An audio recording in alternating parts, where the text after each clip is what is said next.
بنات يا بنات. بكام ده؟ 250 من هنا اي حاجه على الطابلون ده. واللي فوق 250 والطابلون اللي في وشك ده 300. 250 اي بنطلون. 49 دي.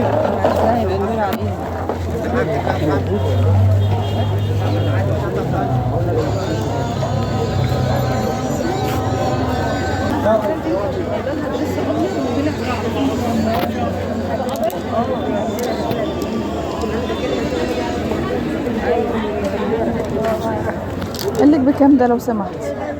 ب 60 ب 60 6 ب 100 و 120 و 150. هات 60 يلا يا محمد 150 والله ما بقى. دي بكام الواحدة دي؟ كام الواحدة؟ في شورتات؟ بكام الطرحة دي؟ واحدة واحدة 150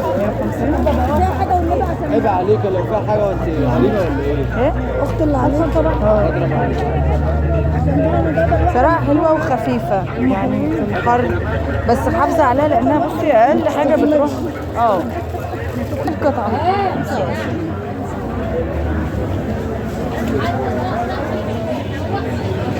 عاملين ايه يا حلوين؟ يا رب دايما تكونوا بخير. والنهارده يا جماعه الفيديو ده مهم جدا لان في اماكن مهمه ودايما بغفل عنها في سوق الخميس، لاني مش كل مره بوصل للاماكن دي في المطريه.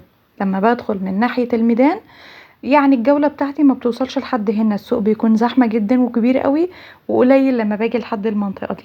المره دي عملت لها فيديو لوحدها لانها فعلا منطقه مهمه وفيها حاجات كتير مفيده ليكم جدا جدا.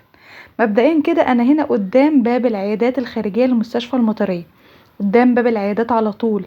الحته دي بيكون فيها محلات لبس ثابته، مش بتبقى يوم الخميس بس، دي بتبقى فاتحه طول الاسبوع. ده فرش البالة بتاع عم عادل، تمام كده. بيعمل هنا مزاد زي اللي بنشوفه في سوق التلات وبنشوفه في الوكالة في سوق الحد. بيعمل مزاد تحت تندة كده زي ما انتوا شايفين. المرة دي المزاد كان ب15 جنيه، لكن طبعا مش كل الناس بتعرف تقف عليه ولا تستفاد منه، وبيضيع الوقت جدا جدا بسبب الزحمة. وبيبقى ليه ناسه اللي بتبقى عارفة البياع وهو كمان عارفهم وبيديهم اللي هم عاوزينه. طب احنا جايين هنا ليه؟ عشان محل مهم قوي طلبتوه مني في الكومنتات كتير، طلبتوا مني اجيب لكم مكان للبنطلونات الجينز بسعر كويس. ففي هنا محل سواء للبنطلونات الجينز او كمان للبس الاطفال الاقطان بسعر حلو جدا. لكن لازم افهمكم انا فين بالظبط عشان ما تتوهوش مني. زي ما قلت لكم انا قدام الباب العيادات الخارجيه بالظبط، وده هنا يعني في المساكن يعتبر تمام. كفرات الكنب اللي انتوا شايفينها دي الواحدة ب60 جنيه، بيتباعوا بالواحدة. بس صعب ان انت تلاقي طقم كامل بنفس اللون، يعني في بيج، في لبني، في رصاصي، بس انت بقى جمعي التشكيلة زي ما انت عايزة. وبالمناسبة مفهومش كراسي يا جماعة، كلهم كنب بس ونفس المقاس. جنبه على طول على فكرة الست بتاعت كفر الكنب دي هي اللي كانت بتبيع الدفايات اللي ب150 في الشتاء. ده الراجل بتاع الطرح، بيبقى معاه كل الطرح اللي بتنزل ترند بتبقى عند الراجل ده على طول، بس بيبيعها باسعارها عادي، يعني مش بيبيع باسعار اقل. يعني مثلا الطرحه دي بيبيعها ب150، تمام كده. اي فرش انا واقفه عليه، انا سبت لكم مقطع في بدايه الفيديو بصوت البياع وهو بيقول الاسعار علشان تبقوا متاكدين من الاسعار. وكمان البنطلونات الجينز والحاجات القطن اللي انتوا بتدوروا عليها لان الجو حر جدا. تاني مكان مهم المكان ده بيكون برضو قدام باب العيادات الخارجية، قدام مدخل 2 في المساكن، عشان برضو اللي عايز يبقى عارف بالظبط. الفرش بتاع واحد اسمه محمد، عنده كل الالومنيوم اللي يخطر على بالك. المفيد عنده ان الالومنيوم عنده درجات، مش درجات في نوع الالومنيوم قد ما هي درجات في التقل. يعني الصينية اللي في ايدي دي مثلا ب60، تمام، دي مقاس 30 ماشي. في مقاسات اكبر وفي مقاسات اصغر، وفي كمان الوكات والطاسات اللي انتوا شايفينها دي اللي في ايدي دي يا جماعه ب60 ماشي. انا خدت منهم 2 بالمناسبه، انا باخد منه. بس الفكره في السعر هنا ليه؟ لانهم خفاف. في اتقل طبعا فيه، وفي كمان اخف. انا عايزه اقول لكم الوك اللي في ايدي دي تمنها 80 جنيه. طبعا انتوا ايه ده 80 ايه ده دي واو، لا هي خفيفه يا جماعه. فده الحلو اللي عنده كل الدرجات موجوده، كل الحاجات اللي انت عايزاها ومحتاجاها في مطبخك، صواني، وكات، طاسات، كسرولات، حلل، كل حاجة موجودة عنده من الألومنيوم. الناس اللي بتحب الكوبايات الألومنيوم، الناس اللي بتحب الدورق، كل ده موجود عنده. بصوا كمان الطواجن بتاعة المكرونة والحلل بتاع الكيك، كل ده موجود عنده بأسعار متفاوتة جدا. كل موديل او كل حاجة معينة هتلاقي منها كذا سعر لانها بكذا تقل. كمان الاطباق عنده، في عنده الستة ب100 وفي الستة ب120 وفي الستة ب150 على حسب المقاسات. تمام، المقاسات كل ما بتكبر كل ما سعرها بيزيد. تمام كده.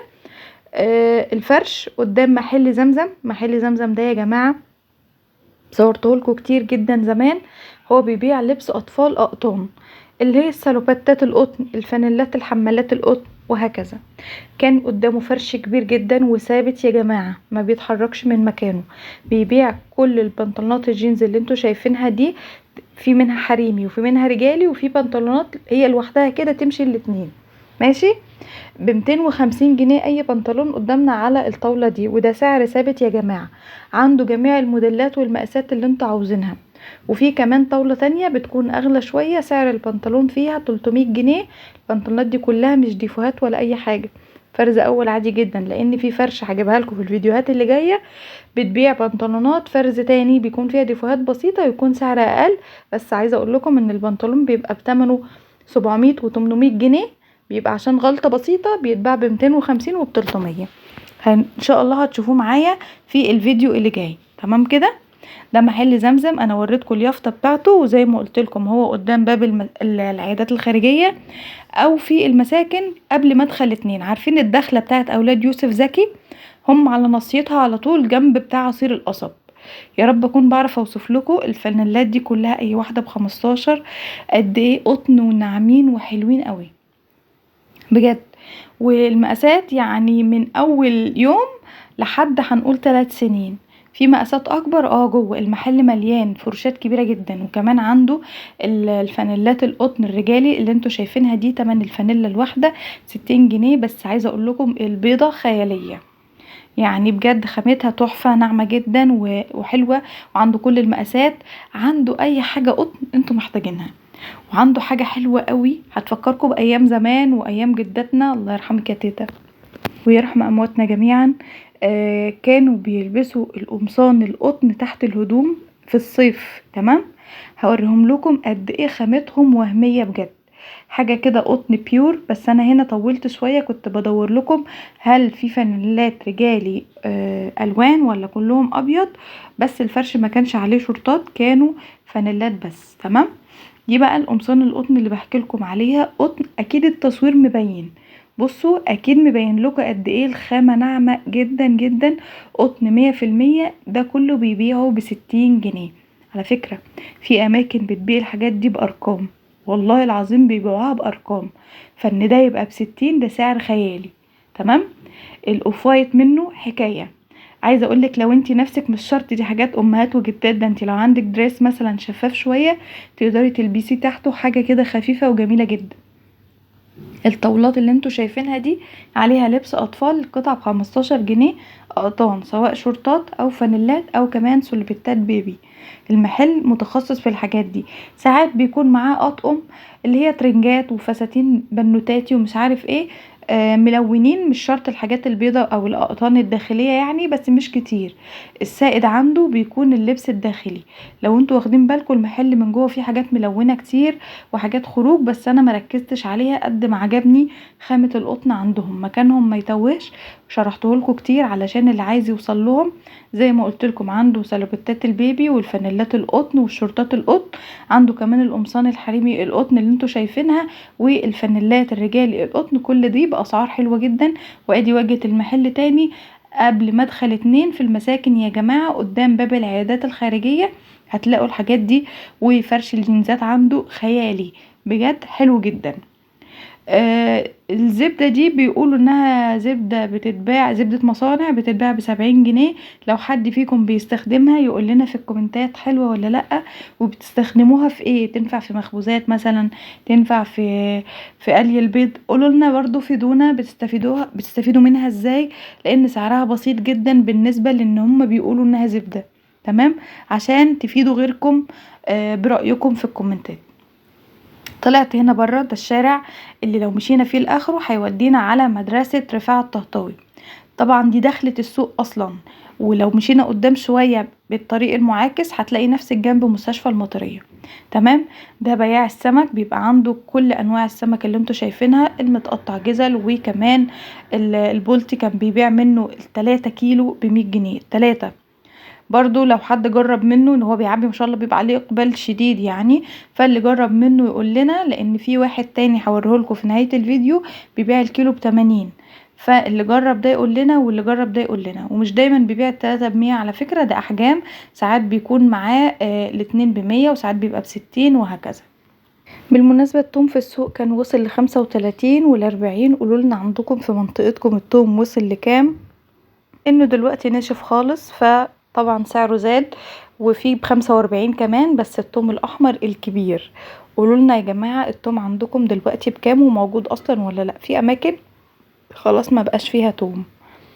نيجي للليمون. الليمون يا جماعة كان عليه اقبال، لانه كان الراجل ده كان بيبيعه ب40 جنيه زي ما انتوا شايفين لو هتنقيه. تمام. وهو ما شاء الله عنده كان كله كبير الصراحة، وكان عنده منقوط كده على جنب ب25 جنيه. صراحة سعره حلو ل40 جنيه. تمام كده، لان في ناس بتقول انه شد شوية بعد العيد، شد وغالي يعني. هو كان قبل العيد ب40 برضو، في ناس بتقول لا وصل ل60 تاني و80 تاني. فقولولنا برضو الليمون عندكم سعره ايه. الفلفل ده كان ب10 جنيه كله في بعضه، سواء حامي على بارد على ملون. ونيجي بقى الكازيون البلاستيكات اللي بيكون فارش جنب سور مستشفى المطرية على طول، وكان بيبيع اي حاجة ب10 جنيه. دايما لما باجي المنطقة دي او الناحية دي من السوق بحب اوريهولكوا، لانه الحاجات دي ما بنستغناش عنها يعني في البيت. كل البلاستيكات والصفايات والحاجات دي بنحتاجها على طول في البيوت، فهي دايما موجودة ب10 جنيه في الحتة دي. الكازيون ده يا جماعة مكانه ثابت. نيجي بقى للخضرة، ودي سعرها ما بيتغيرش ابدا في سوق الخميس الصراحة، يعني يكاد يكون بيقل شوية لما بيبقى اخر السوق. يعني هما بيبيعوا الواحدة بجنيه او الخمسة ب5، وساعات اواخر السوق ال6 ب5. فدي من اهم الحاجات واحسن الحاجات اللي دايما بجيبها من السوق، لان اسعارها عندنا بتكون اغلى شوية، يعني ساعات بيبيعوا ال2 ب5 او ال3 ب5. نيجي بقى لسوق الفراخ، ودايما بتطلبوا مني ان انا اصوره، رغم ان انا ما بحبش اصوره خالص، لان فعليا الفراخ فيه بتكون مش كلها للامانة، لكن في تجار بيبيعوا فراخ صغيرة جدا جدا، يعني السعر بسيط بس الفرخة اصلا صغيرة جدا. يعني في ناس بتبيع الفرخة ب50، ساعات يقولك ال3 ب100، اللي هو اصلا كيلو الفراخ في المحل ب100 جنيه. الفرخة البلدي دول البلدي المفروض بيبيع الواحدة ب95. ماشي، هم صغيرين بس يعني الفرخة البلدي بتحسوا انها عندها طاقة وصحية كده، مش بتبقى خلصانة زي الفراخ البيضة اللي بيبيعوها صغيرة.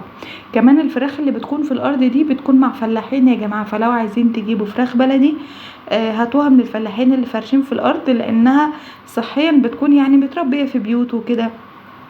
والله اعلى واعلم. برضو انا ما عنديش خبرة في الحاجات دي خالص، وما بشتريش من السوق، انا دايما بشتري من بتاع فراخ معين من مكان معين ما بغيروش نهائي، ولا الجزار بغيره نهائي. يعني الناس دول ثابتين من قبل ما اتجوز، وانا في بيت اهلي هم بيجيبوا منهم، وانا اتجوزت ورحت بيتي وبرضو بجيب من نفس الناس.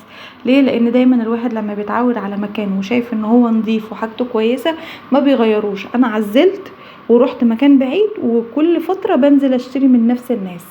هم ليه؟ الحاجة مضمونة، انا خلاص ضمنتها وجربتها، فخلاص انتوا برضو لو عندكم اماكن مضمونة بتشتروا منها ما تجازفوش وتجربوا. لكن اللي عايز يجرب في حاجة بسيطة، يعني هاتي فرخة منهم عجبك طعمها وعجبك سواها اشتري منهم على طول، وهكذا.